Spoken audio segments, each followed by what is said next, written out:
Good morning. मैं जितेंद्र कुमार स्वागत करता हूं आपको ऑनलाइन क्लासेज में। आज का जो हमारा टॉपिक है वो बहुपद है और इससे पहले मैंने आपको वास्तविक संख्या का पूरा थ्योरी कराया है और ये क्लास 10th की मैथमेटिक्स का दूसरा चैप्टर है। मैं उम्मीद करता हूं आपको बहुत ही अच्छा से समझ में आएगा और वीडियो को शुरू से अंत तक देखिएगा। अगर पसंद आए तो अवश्य ही चैनल को लाइक कीजिएगा, सब्सक्राइब कीजिएगा। तो चलिए बिना किसी देरी की क्लास की शुरुआत करते हैं।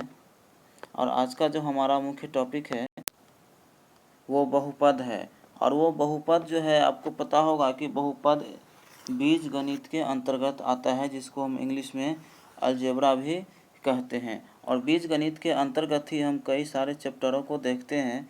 जैसे हो गया आपका पहला हो गया बहुपद हो गया, उसके बाद है दो चर वाले रैखिक समीकरण, उसके बाद है द्विघात समीकरण, उसके बाद है समांतर श्रेणीकरण। तो बीज गणित के अंतर्गत हम इन्हीं सभी चैप्टरों का अध्ययन करेंगे, ठीक है। और देखिए आगे हम परिचर्चा कर रहे हैं। तो बहुपद टॉपिक आ गया, पहला आ गया बहुपद। तो बहुपद किसे कहते हैं, मैंने यहाँ डिफाइन कर दिया है कि बहुपद किसे कहते हैं। तो देखिए कि चर x विभिन्न घात वाले चर x में, यहाँ पर में होगा, ठीक है। चर x में विभिन्न घात वाले पदों को प्लस चिन्ह, इस प्लस चिन्ह को आप ही अवश्य याद रखिएगा, प्लस चिन्ह के साथ एकत्रित करने पर क्या बनता है, बहुपद बनता है, ठीक है। और इसका एक नोट आप याद रखिएगा। नोट में आपको ये बात याद रखना है कि बहुपद में जो होता है प्रत्येक पद का घात क्या होता है, एक पूर्ण संख्या होता है। तो इस बात को आप अवश्य ही याद रखिएगा कि बहुपद में जो पद का घात होता है क्या होता है, एक पूर्ण संख्या होता है। अगर वह पूर्ण संख्या नहीं होगा तो वह जो दिया होगा चरमान दिया रहेगा वह क्या होगा, बहुपद नहीं कहलाएगा। तो देखिए आपके समक्ष कुछ एग्जाम्पल सब दिया हुआ है। जैसे पहला एग्जाम्पल है यहाँ पर 4x + 2। यहाँ 4x + 2 देखें तो x के पावर में क्या है, एक है, ठीक है, यानी एक क्या है, एक पूर्ण संख्या है। उसके बाद दूसरा देखिए 2y² - 3y, ठीक है, +4। ये भी आपका एक बहुपद है क्योंकि इसका देखिए y का पावर कितना है, 2, यहाँ भी 1 हो गया, ठीक है। अतः इसका जो वैल्यू हो गया क्या है, यह भी एक बहुपद है क्योंकि इसका पावर जो है एक पूर्ण संख्या है। उसके बाद तीसरा एग्जाम्पल देखिए तो 5x² है -4x² + x - 2, यह भी एक बहुपद है। उसके बाद अगला एग्जाम्पल देख लीजिए, अगला एग्जाम्पल है 7u² - 3u के पावर, सॉरी u² है, u के पावर 6 है। उसके बाद -3u के पावर 4, उसके बाद -4u², उसके बाद +4u, उसके बाद -8, यह भी आपका क्या है, बहुपद है। तो इस बात को आप याद रखिएगा। इसमें जो ये चर का मान सब है, ये जो पद है दिया हुआ है, ये पद सब, तो ये आगे पीछे भी हो सकता है। तो इसके लिए आप घबराइएगा नहीं, गलती मत कर दीजिएगा। अब देख लीजिए हम कैसे पहचानेंगे कि बहुपद नहीं है। तो बहुपद नहीं है तो हमको पहचानना बहुत ही आसान है। आप पता कर लीजिए, क्योंकि उसका घात अगर पूर्ण संख्या नहीं है या फिर वह ऋणात्मक में है तो वह संख्या बहुपद नहीं होगा। जैसे आपका पहला एग्जाम्पल यहाँ में देख लीजिए, बहुपद नहीं है, ये 1/x - 1, ये क्या है, बहुपद नहीं है। क्यों नहीं है, क्योंकि अगर 1/x को आप तोड़ेंगे तो क्या हो जाएगा, x के पावर -1 हो जाएगा। और x के पावर जैसे ही -1 होगा तो यह क्या होगा, यह पावर माइनस में आ गया, तो माइनस में आने की वजह से यह बहुपद नहीं होगा, ठीक है। अब दूसरा एग्जाम्पल देखिए 1/x² + 2x + 3, यह भी क्या है, बहुपद नहीं है। जैसे ही उस 1 को हटाएंगे तो यहाँ पर क्या होगा, यहाँ पर हो जाएगा x², ठीक है, +2x + 3, इसके पावर में क्या हो जाए, इसके पावर में जो हो जाएगा आपका -1 हो जाएगा। तो यहाँ भी -1 आ गया पावर में, तो यह भी क्या हो गया, बहुपद नहीं है, क्योंकि बहुपद का घात जो होगा एक पूर्ण संख्या होगा, ना कि एक ऋणात्मक संख्या होना चाहिए। उसके बाद देखिए अगला एग्जाम्पल दिया हुआ है आपके सामने में। तीसरा एग्जाम्पल है कि 2x के पावर में यहाँ -2 है, तो ये ऑलरेडी पता चल गया होगा कि यह बहुपद नहीं है क्योंकि पावर में माइनस है।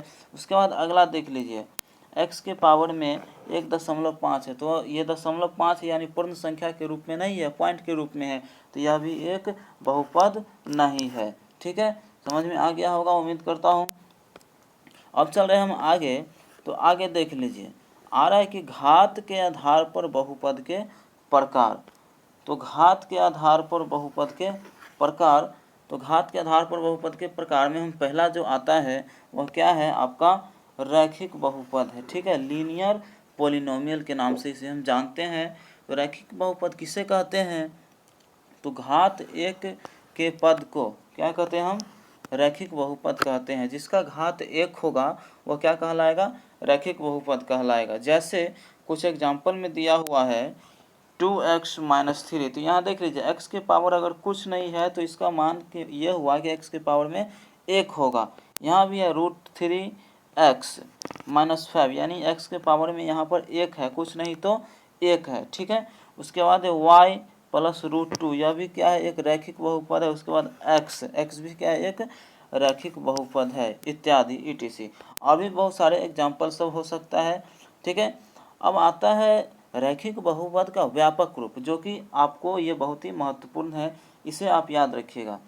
ठीक है, यह है रैखिक बहुपद का व्यापक रूप ax + b होता है, यानी ये ax + b के रूप का होता है रैखिक बहुपद। जैसे देख लीजिए ax + b के रूप का ये भी है, ये भी है, ये भी है, और ये जो एग्जाम्पल, सभी एग्जाम्पल क्या है? ax + b के रूप का है। तो यानी इसका व्यापक रूप होता है ax + b। उसके बाद देख लीजिए, जहाँ क्या है x चर है और a और b क्या है? a और b वास्तविक संख्या है, और जहाँ a के बराबर में नॉट जीरो है। अगर a के बराबर में आप 0 कर दीजिएगा तो केवल b बचेगा, यह क्या है? अचर पद ही रह जाएगा। ठीक है, तो एक चर और अचर दोनों होना चाहिए इसमें। चर आपको पता होगा, जैसे इसमें आपको कहेगा चर और अचर बताइए, तो इसमें चर क्या हो गया कि x जो है वो क्या हो गया? चर हो गया, और 2 देख रहे हैं और ये जो 3 देख रहे हैं, यह क्या हो गया? आपका अचर पद हो गया। ठीक है, अचर पद। अब आगे हम चल रहे हैं, तो आगे देख लीजिए, रैखिक बहुपद के बाद आता है द्विघात बहुपद। ठीक है, और द्विघात बहुपद देखें तो डेफिनेशन दिया हुआ है कि घात 2 के बहुपद को क्या कहते हैं? द्विघात बहुपद कहते हैं, यानी जिसके पावर में 2 हो। ठीक है, वो क्या कहलाएगा? द्विघात बहुपद कहलाएगा। जैसे आपका एग्जाम्पल दिया हुआ है, पहला एग्जाम्पल 3x² + 2x + 1। तो यहाँ देख लीजिए 3x के पावर में क्या दिया हुआ है? 2 दिया हुआ है, इसीलिए यह जो क्या कहलाएगा? द्विघात बहुपद कहलाएगा। उसके बाद क्या है? 4/3 + 4u²। यहाँ भी देख लीजिए कितना है? पावर में 2 है, इसीलिए क्या कहलाएगा? द्विघात बहुपद कहलाएगा। ठीक है, उसके बाद देख लीजिए, आ रहे हैं कि द्विघात बहुपद का व्यापक रूप, यानी द्विघात बहुपद का व्यापक रूप कहने का मतलब ये इसी के रूप का होगा, द्विघात बहुपद। ठीक है, तो देख लीजिए कि द्विघात बहुपद का व्यापक रूप क्या होता है? ax² + bx + c होता है, जहाँ x क्या है? चर है, और a b c वास्तविक संख्या है, और a बराबर नॉट जीरो है। अगर a बराबर 0 हो जाएगा तो यह द्विघात बहुपद नहीं होगा। क्यों नहीं होगा? क्योंकि यहाँ देख लीजिए ax² है, तो a के स्थान पर हम 0 लेंगे तो क्या हो जाएगा? 0 × x² हो जाएगा, यानी यह 0 हो जाएगा। तो ये जो 0 का मान हो जाएगा तो केवल बच जाएगा bx + c, तो यह द्विघात बहुपद नहीं कहलाएगा। इसीलिए a बराबर नॉट जीरो नहीं होना चाहिए। ठीक है, इसीलिए a बराबर नॉट जीरो होगा। अगर 0 हो जाएगा तो यह द्विघात बहुपद नहीं कहलाएगा। चलिए आगे चल रहे हैं, तो घात के आधार पर अगला बहुपद है वो है त्रिघात बहुपद। ठीक है, जिसको हम इंग्लिश में क्यूबिक पोलिनोमियल के नाम से भी जानते हैं। तो ये हो गया आपका त्रिघात बहुपद। और घात 3 के बहुपद को हम क्या कहते हैं? त्रिघात बहुपद कहते हैं, यानी जिसके पावर में 3 हो वह क्या कहलाएगा? त्रिघात बहुपद कहलाएगा। जैसे कुछ एग्जाम्पल सब दिया हुआ है आपका, क्या दिया हुआ है?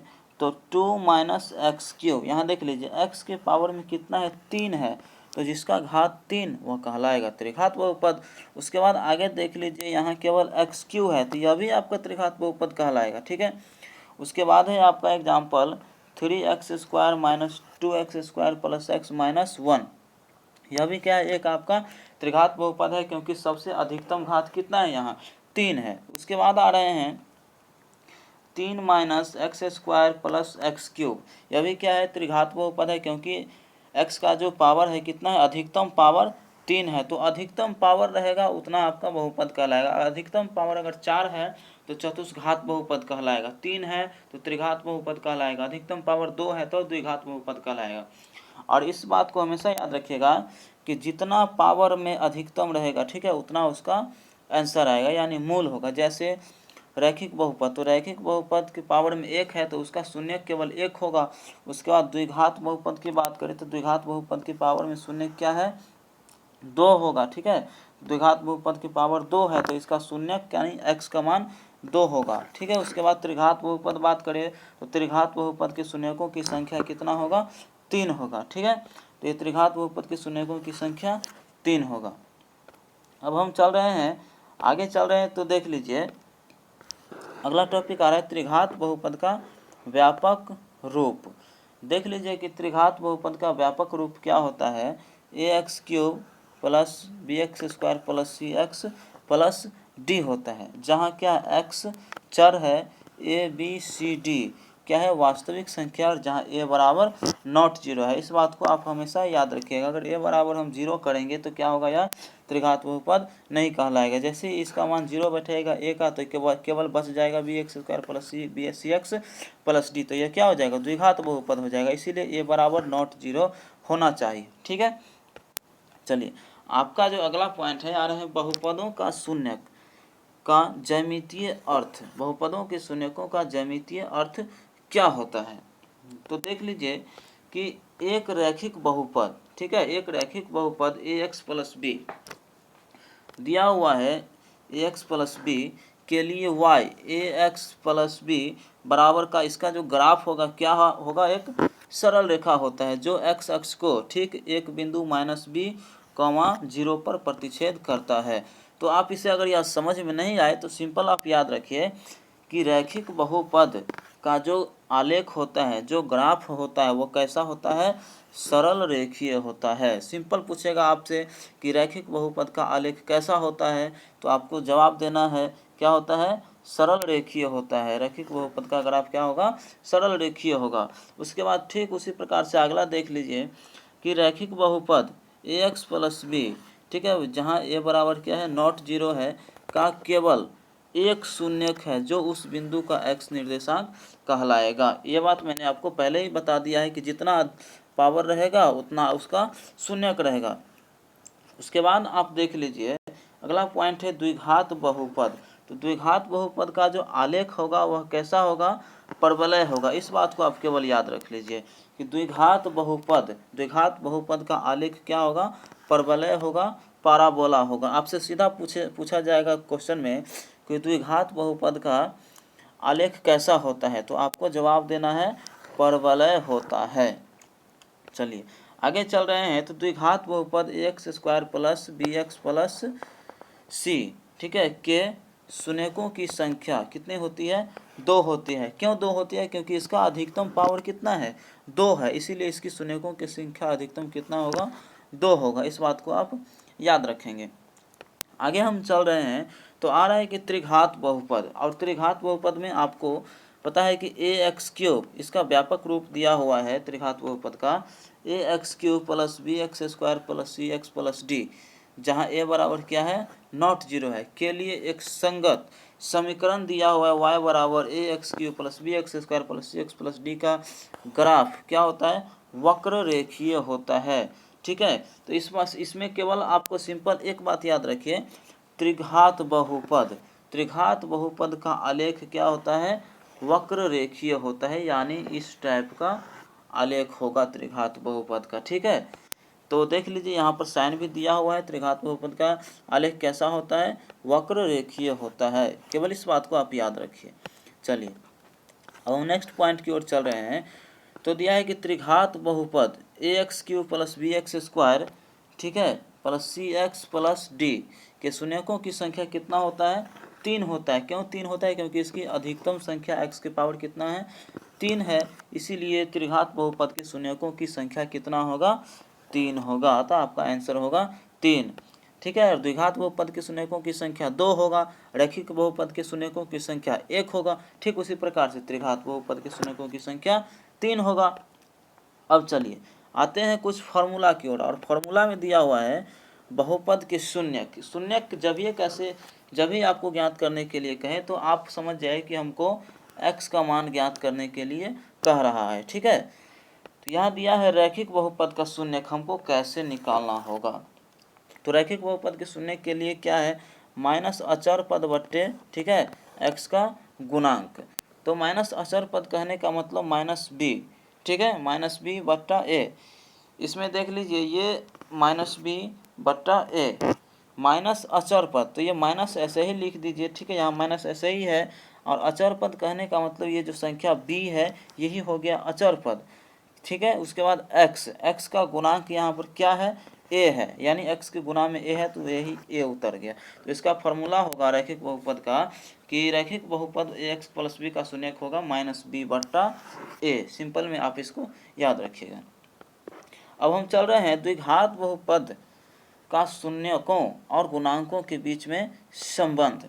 तो इसका व्यापक रूप सबसे पहले आपको याद रखना होगा कि ax square plus b x plus सी।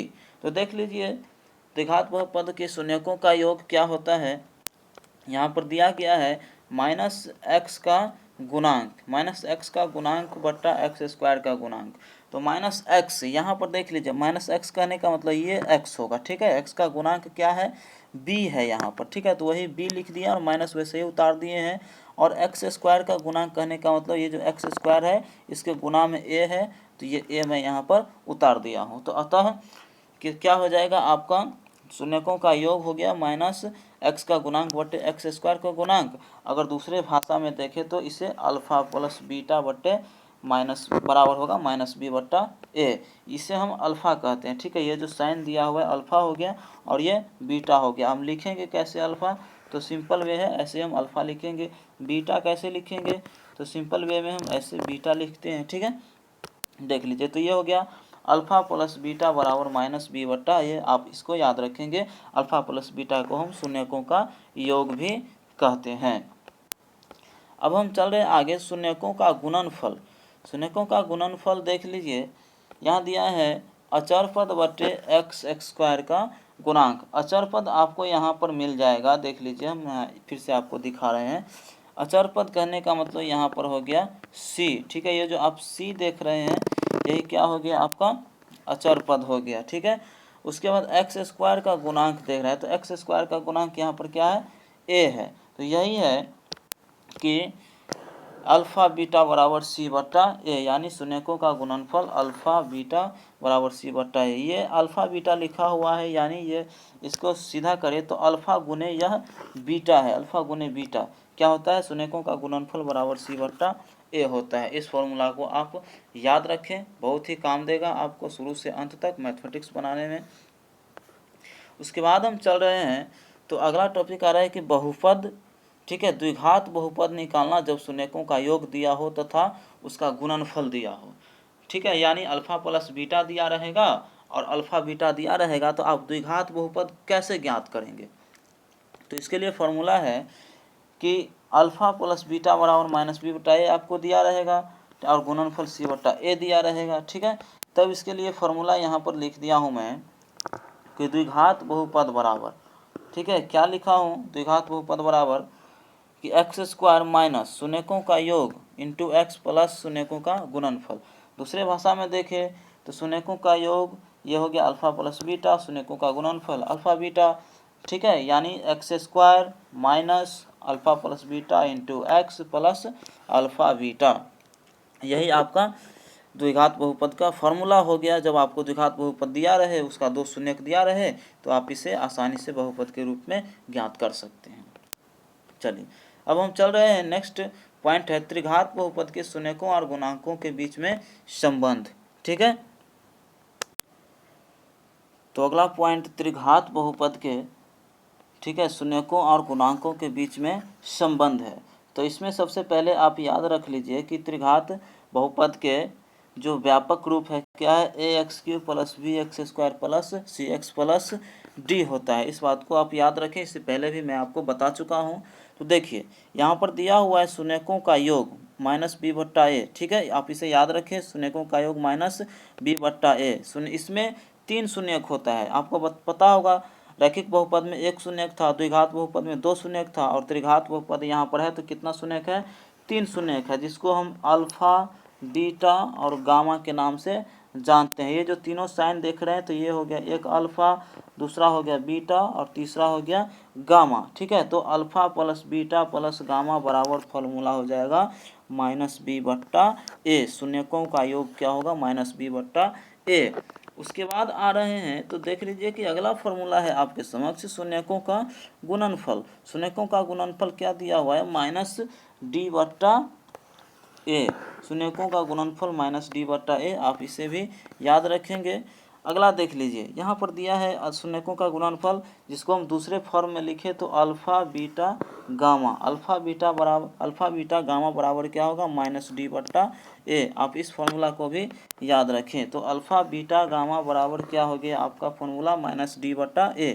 इस बात को आप याद रखें कि आप भी क्या कीजिए, कॉपी और पेन खोल के नोट करते जाइए, क्योंकि आपको बहुत ही आसानी तरीक़ा से मैं बता रहा हूँ और समझ में आ रहा होगा आपको। ठीक है, चलिए, ताकि आप बोर्ड में अच्छा नंबर ला सके, बार बार रिवीजन करते रहे। मैथमेटिक्स क्या है, अगर आप रिवीजन नहीं करेंगे तो भूल जाएंगे। देख लीजिए आगे क्या है कि दो शून्यकों को एक साथ लेने पर उसके गुणनफलों का योग। ठीक है, तो देख लीजिए कि दो शून्यक, यानी इसका तो तीन शून्यक मुख्य रूप से था अल्फा बीटा गामा, अब दो शून्यक को हम एक साथ ले रहे हैं। ठीक है, दो शून्य को क्या कर रहे हैं, एक साथ लेने पर उसके गुणनफल का योग क्या होता है, c/a होता है। तो देखिए दो शून्य कैसे ले रहे हैं, तो एक बार लिए हैं alpha beta plus beta gamma plus gamma alpha, ये जो लिए हैं इसका फॉर्मूला क्या हो गया, c/a। तो इस फॉर्मूला को याद रखें कि दो शून्यकों को एक साथ लेने पर, ठीक है, उनके गुणनफलों का योग क्या होता है, c/a होता है। ठीक है, यानी alpha beta plus beta gamma plus gamma alpha बराबर c/a होता है। इस बात को आप याद रखें।